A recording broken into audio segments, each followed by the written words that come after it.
So I went to a birthday party and of Tasters, and I sat down across the road, across the way from his brother, and his brother was one of these brewers. And he says, you can brew anything.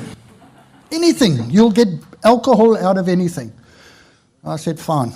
Challenge is on. The next year, we have to wait the year, and the next year, Paul had ladies sitting there. All I could get was hold of these people to get husks. It was a horrible job, but we got our husks. I gave it to the person that says he can brew. And I thought, I want to see what's going to happen here.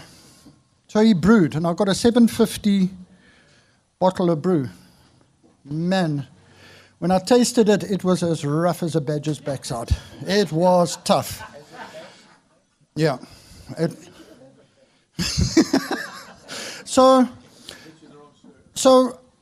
I found a lab in Stellenbosch, Win Lab, and I had it tested. And it came back fine. I said, oh, how poisonous is Clivia's? So then I went, and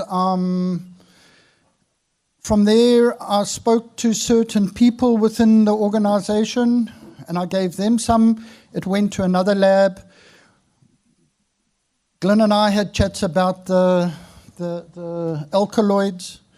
I went to labs in George, and I had it tested for arsenic because I know of dogs that died because they ate it, and the vet says it was arsenic poison. So I had it tested for anything and everything, and it came back clean.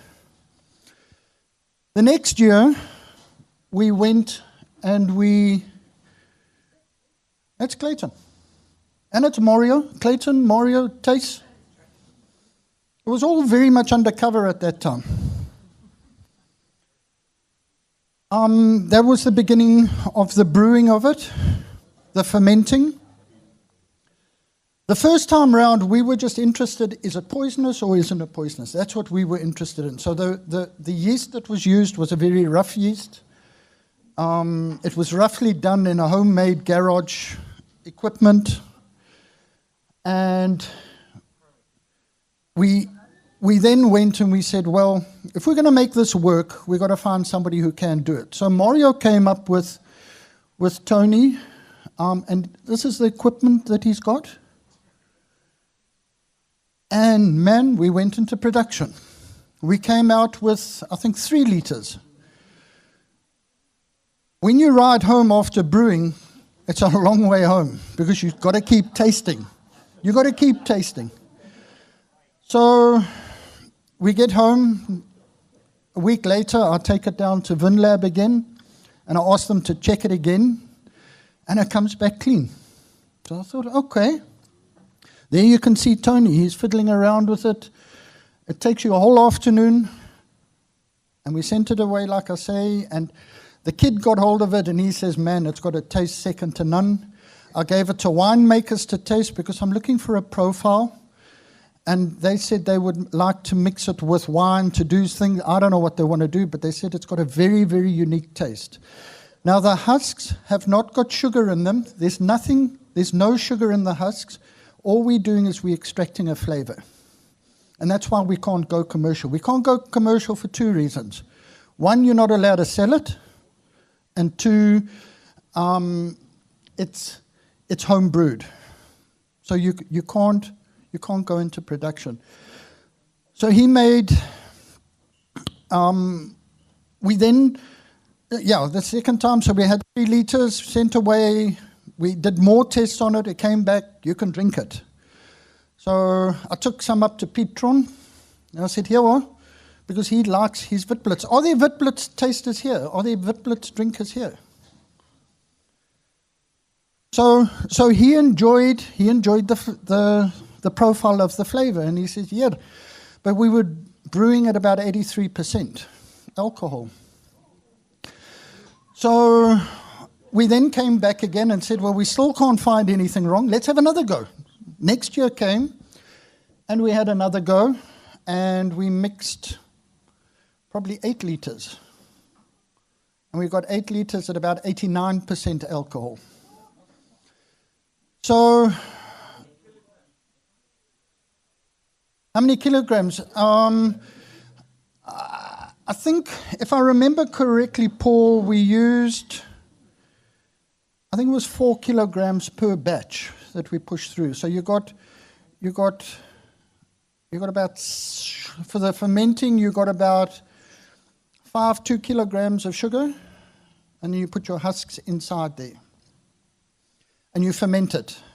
Our fermenting was just a plastic drum to start off with, and when it swelled out like this, you quickly undid the lid and it came up.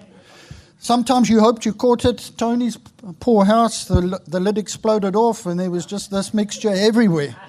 So we learned. We learned as we went along.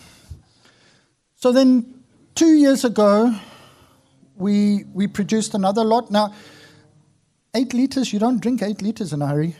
So it got pushed in underneath the cupboard, and the son finds it, and he's off for a braai, and you see here goes a bottle, and you look at him the next day, and he's fine. You know, the last thing I wanted to do was to say to you all, you can make it, and maybe 4 or 5 of you turn up tomorrow with your bottle still. Everybody's drank it out, and they're in bed somewhere still. You know, they're not going to wake up. So this year, last weekend, Tony brewed, not this weekend gone, the previous one before the show, Tony brewed a whole lot more for us. And we went back to VinLab. Now we're in a rush. We went back to VinLab. We had to test it again. And it came back, I think, at 87% alcohol.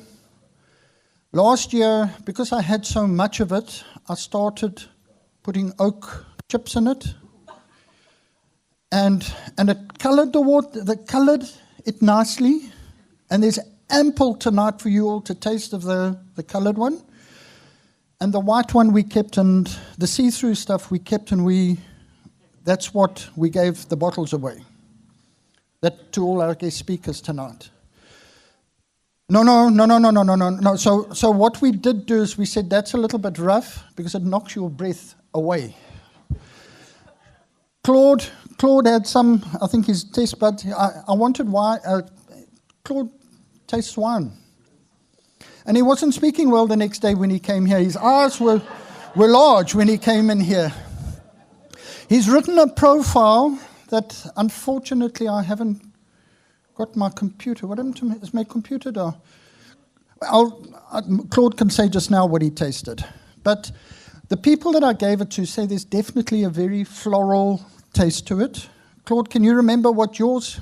Besides being the aroma being a little bit warm and the taste being a little bit pungent, there was definitely a character that was very reminiscent of a yellow Clivia that has a scent that I have that flowers very nicely every year.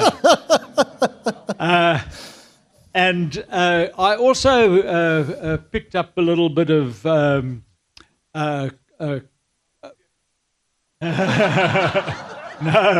I also picked up a little bit of apricot kernel. I picked up some wild sage leaf, but they are hints. The predominant taste you are going to maybe find out, I don't know, is definitely alcohol. I don't think it's poisonous at all, but if it was, I can tell you it's not the poison of the Clivia that would get you, it's the alcohol. So what we then did was we reduced it down to 55% because they're saying the better spirits come out at about 55. 45 is legal. 55, we thought we'll push the boundaries a little bit.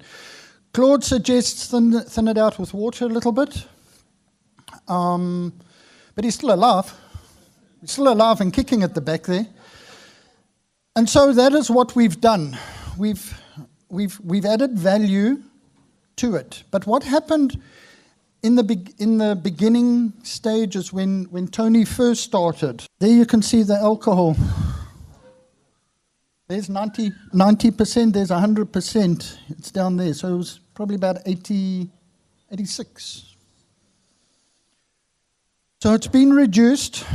And funny enough, the spirit that I had in the oak, I got an oak barrel there, and I put chips in, lost alcohol. For some reason, it lost it, but we've leveled it off also at 55. So if you got the testicular tributes tonight to have a taste of it, it's going to be the same as what is in the bottle.